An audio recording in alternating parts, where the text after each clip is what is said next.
So I'm sure everybody knows this. This is going to be the shortest Johnny Mopar video ever, I think. Anyway, make sure you put oil in your oil filter so you don't have any air in there.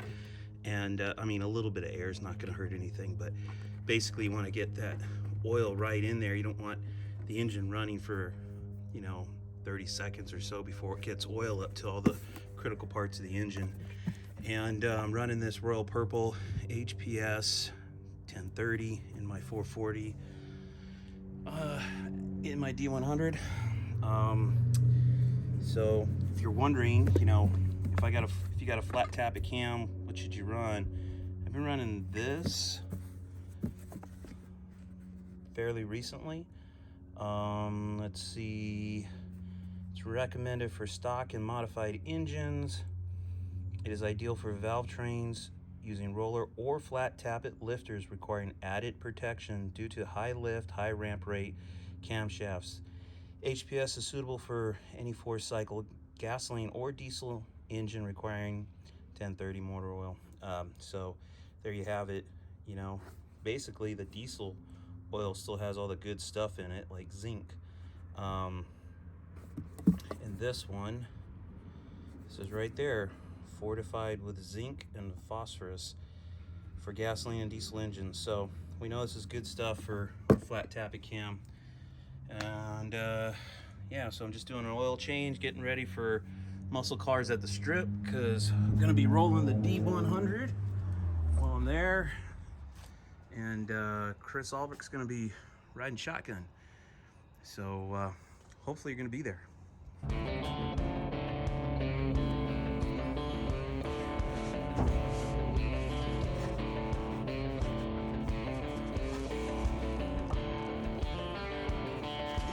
Undoubtedly we're gonna spill some.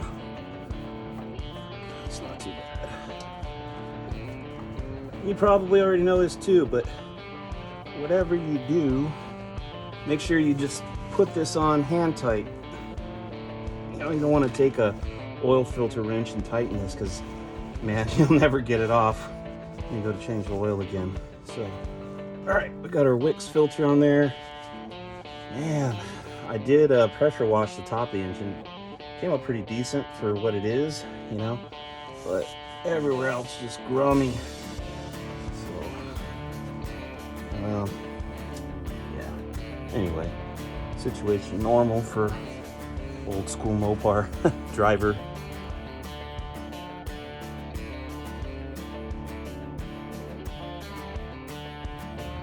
I don't think I mentioned this, but make sure you shake up your oil really good. You want to get the the zinc and phosphorus with the Cinderlick all mixed up really well before you put it in your engine. I'm just kidding.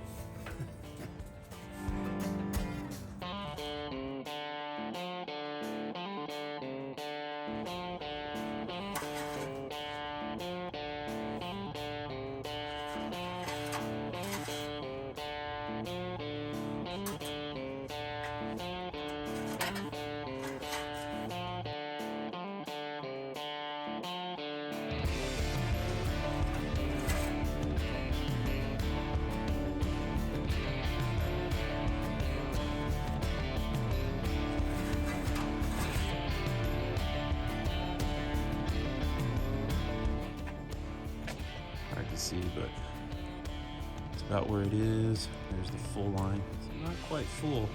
I put 6 quarts in it. Put a little more in there, I guess, just to be sure.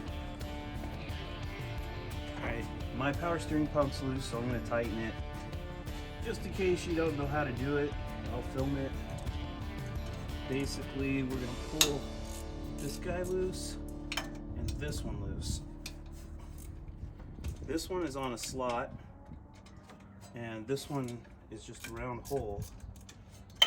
So now that it's loose, super loose, how do you tighten it? I always use a crowbar. Stick a crowbar in here between the water pump housing and the power steering pump. Put some pressure on it, and then on the slotted bolt, I tighten it up.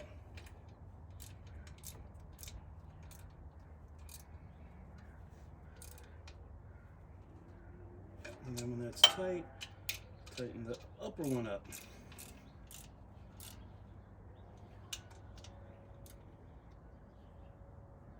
Okay. Let's see. Should be pretty good. We'll fire it up and see what it sounds like. So there's a story behind this crowbar. It's a fireman's crowbar, and the story has to do with the 70 Dodge Charger. I started to tell the story in this video. I've got the video all queued up, ready to release, and I happened to talk to my buddy Eric from high school today, and was telling him about it, and he remembers the story quite well, and suggested that I tell that story as a standalone because it's a story that deserves to be told in of itself. So this, I'm just mentioning it, so I'm gonna tease you with, there's a interesting story behind this crowbar. I'll tell you what it is in that video. So stay tuned.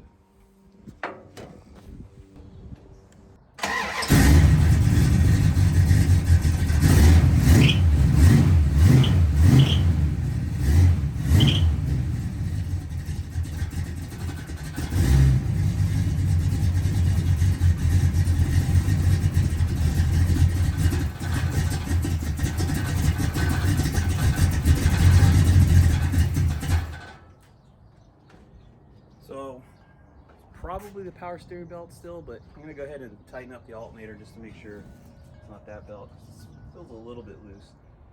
Power steering feels good. So the bolts on the power steering pump, they're the head on them is 9/16. The one on the alternator here is a 1/2 inch, and then I use a big screwdriver to basically pry on this. So loosen this, pull, and then I want to keep pressure on it, tighten it up.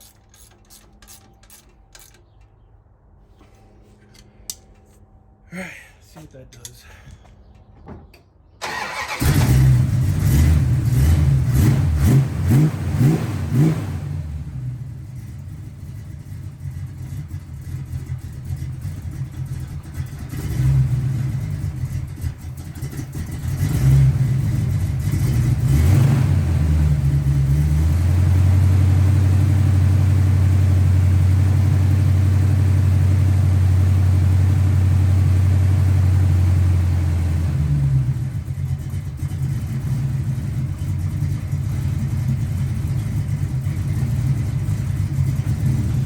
Did it. So in case you're wondering, I don't have any choke on here. Live in California, so this is January right now, and you can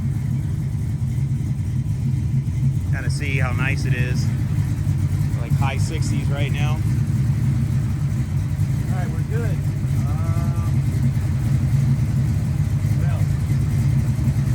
Oh, it's running fat too. I need to lean it out a little bit. So.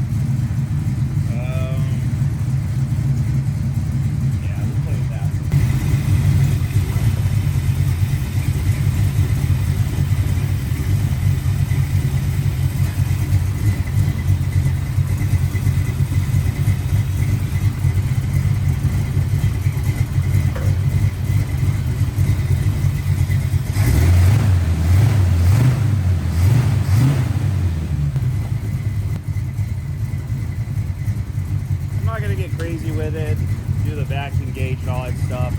I know it's running fat, so I just turned it in a quarter turn, let it roll, see how that does.